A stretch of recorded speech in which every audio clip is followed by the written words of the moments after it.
We recently had a conversation with one of our cash buyers that indicated to us that there's definitely a change in the housing market.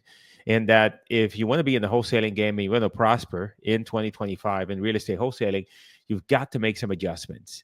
And I want to share with you what happened precisely and also share with you the adjustments that we're making to make sure that we're not going to have any problems wholesaling deals and finding great deals, not only finding great deals, but at the same time being able to sell them.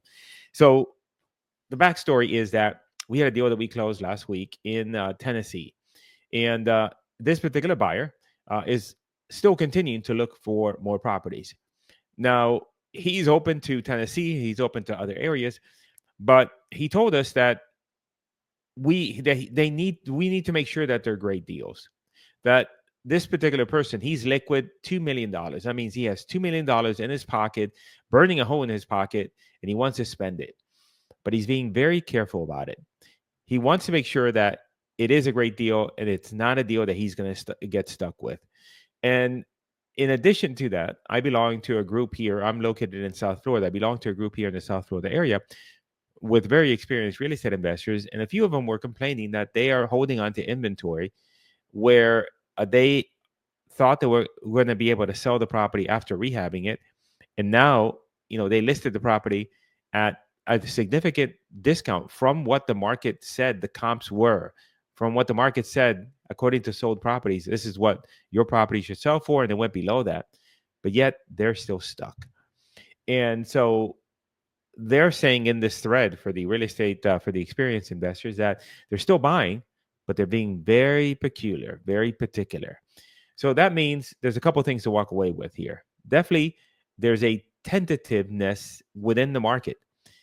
Even though we passed the election, everybody, there's a certain amount of positivity toward the economy. There's still a layer of uncertainty. Rates have not yet come down to the extent that we would like them to as a real estate investor. And so there's an environment there that's causing investors to hold back. So what can you do as a real estate wholesaler to make sure that you still have an opportunity to make money? And the only way you can make money is that you've got to be able to make money for other people. This is key. It's not make money for Chico. It's I'm going to make money for a whole lot of other people. Otherwise, I ain't going to make any money. Number one, you've got to be able to get deep discounts on deals. Many times, we have clients that we're helping with setting up their Facebook ads and, helping them with online marketing. And a lot of them are very tentative on making a deeply discounted offer. They don't want the rejection. And sometimes they come to us and said, hey, I think I could make $5K on this deal as an assignment or $10K. You've got to walk in with the understanding that you're going to make an offer such that you can make at least minimum 15, but you're shooting for really $25,000, $30,000.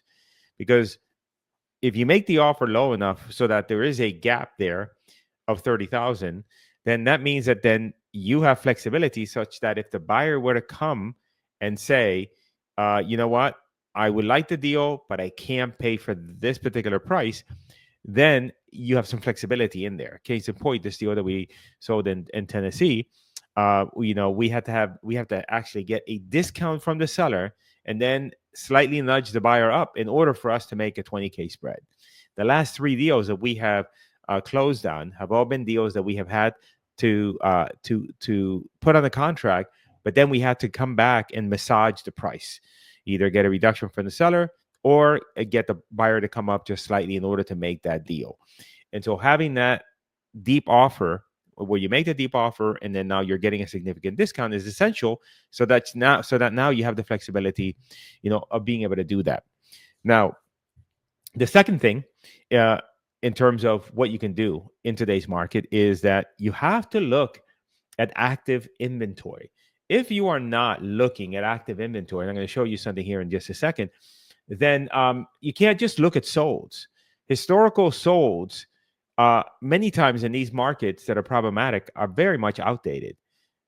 And a case in point, I'll give you 2 examples because every market is different, right? So you can't just say, well, am I going to apply this across the board?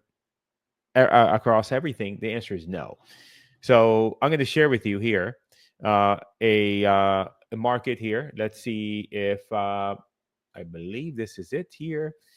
Let's take a look. Yes. All right. So this is this is one of the markets. For example, this is Southwest Florida in Cape Coral.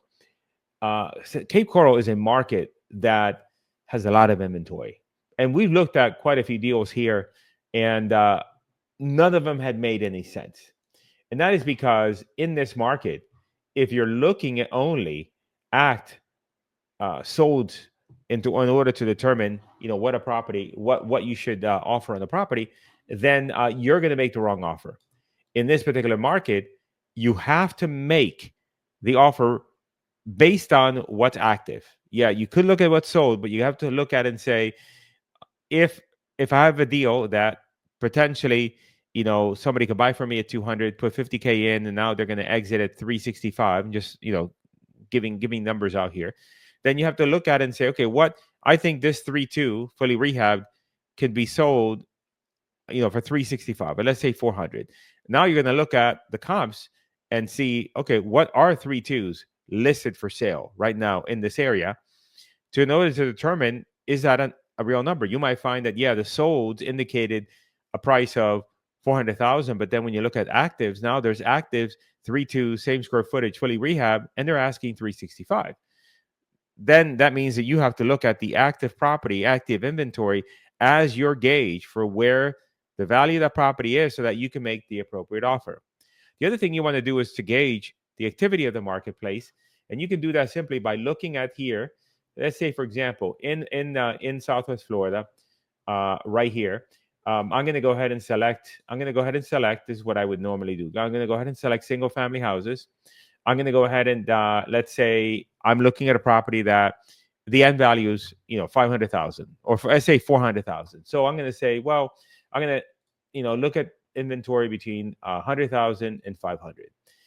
And so then now I'm going to look at this, and if you see here, there's 3,165 homes that are showing here. But if I go here and I click on pending, when I click on pending, that gives me the total amount of inventory in the market. The total amount of inventory in the market is actually 4,000.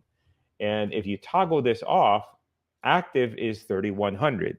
So that means that, let's say between that's 1,000, approximately 3,100, and again 3,100 and 4,000, so 900 approximately.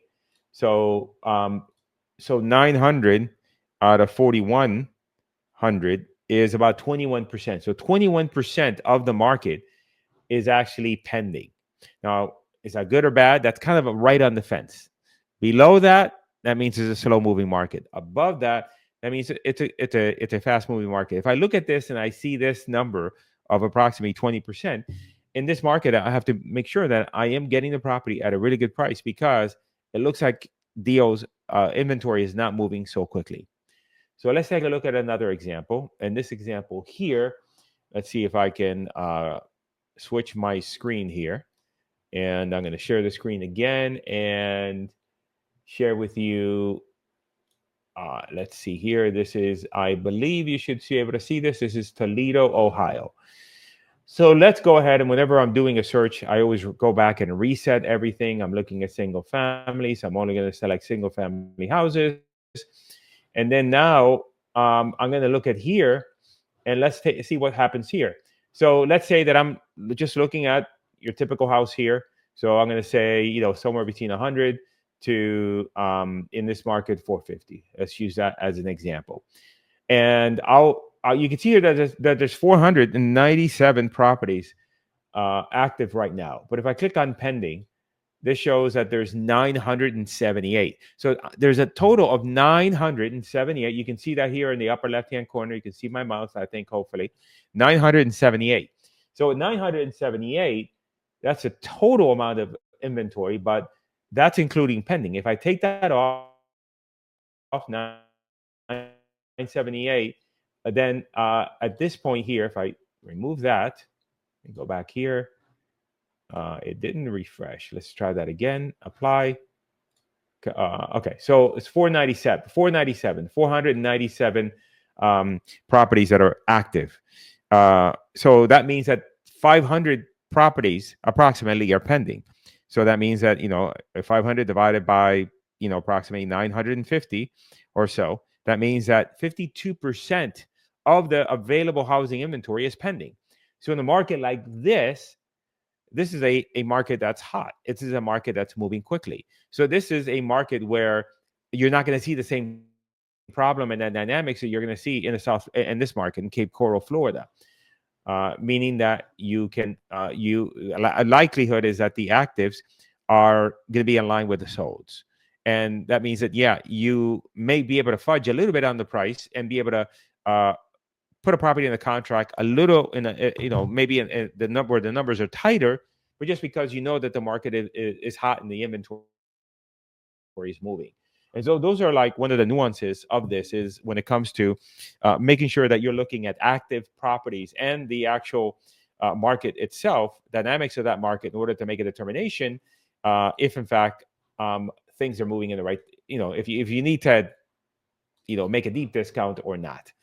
My computer's slowing down for some reason. Okay, now, uh, number three, inform your job as an investor when you're dealing with a property owner many times is that you have to educate them. You have to let them know what's happening. If I'm talking to a seller in Southwest Florida, I'm going to have to tell them, look, there's a lot of inventory in Florida. There's a lot of inventory in this particular market. Lots of competition is taking. One of the things that I didn't show you here, and the other analysis you can do on Zillow, is to look at, what are the days on the market? How long is it taking for properties to sell? But when you have a conversation with the owner, you have to educate them. You have to let them know that, hey, market is slow. Interest rates are still holding high. There's a lot of inventory. And that affects the seller in a couple of different ways. So it affects the seller because now you're not going to be able to offer as much as they would like. At the same time, you have to educate them in that, hey, if you wanted to sell this through an agent and not through an investor, you have to understand that it's going to take a while. There's a lot of properties that you're competing against. Your property is in not the best condition. So that means that then now you're also now with that fighting an uphill battle. So you have to paint the picture to the seller of the path that they have in front of them. A great analogy is going up an icy hill. If you think about that analogy, how hard would it be to go up an icy hill? Very difficult. See, that's the picture that you have to paint to the sellers. And you're not in any way, I'm not telling you to deceive sellers in any capacity, but they have to have a clear perception of what the market. And then at that point, then they can make the best decision for them. Because again, we're looking to make it a win-win for us and for them. Sometimes for them, it's better to list it. But, if a seller thinks that, oh, I'm going to hold out because my property is worth 400,000 and I know it's worth this much, even though it needs a crap load of work, I'm going to hold on. But that right now properties are selling for they're on the market for 425 fully rehabbed. Then it's I look at it as it's our responsibility to make sure that the owner realizes this. Now, if they are completely lunatic and they still don't want to, have any sort of realism, then okay, that's fine. But at least we said our piece. Then the other thing you have to do is you have to prep sellers with regards to your process such that then it leaves it open for you to have another conversation with them. Best way I can explain that to you is by just illustrating you the script. If you're the property owner, I would say, hey, Joe, this is, the reason why we're able to buy so many properties all throughout the country is that, we work specifically with other investors and partners that we have in all these different markets, and they're going to be our boots on the ground. They're going to go ahead and coordinate all the repairs and everything logistically that needs to happen in order for us to be able to buy the property and to be able to do what we need to do with it, and then eventually being able to put it back on the open market. So once we go ahead and sign an agreement, within about 3 or 4 days, I'll call you and I'll let you know that, hey, we're going to have one of our partners go and take a look at the property. Now, I know the property needs work and fixing up, so I'm not expecting it to be in pristine condition. We just want it to be exactly, what you described. If you didn't tell us that a meteorite came from the sky last night and put a hole in the living room and you have aliens living in it, um, that's going to be a problem. And so they say, yes, not a problem. Now, they either will ask or you can prep it. And what'll happen is that the our partner will go in there, and if for any reason, if they feel that it's really not exactly as we thought it was going to be, then we'll come back to you. We'll make that process. We're not going to take forever. We're going to do this as quickly as possible, and then we'll let you know. And at that point, then we may have a couple of different options. We might be able to still push through. We might be able to say, you know what, we can't do the deal, or we might say, hey, we can do the deal, but we need a little bit of help on the price. The seller may ask you, what happens if there's something wrong? Then you could explain that. But if you're in a market, like say, I may not say that in Toledo if I've got a fairly decent price, but in Florida, if I feel like, what, I think this might be a little bit of a tight deal, then I want to set myself up with the seller such that then I can see that conversation in their mind and then have it later. Now, granted, a lot of these sellers have amnesia. They completely forget everything you've ever told them, and you have to tell it to them again. But it's okay. Some of them remember, and it's perfectly fine. But you got to set up the situation.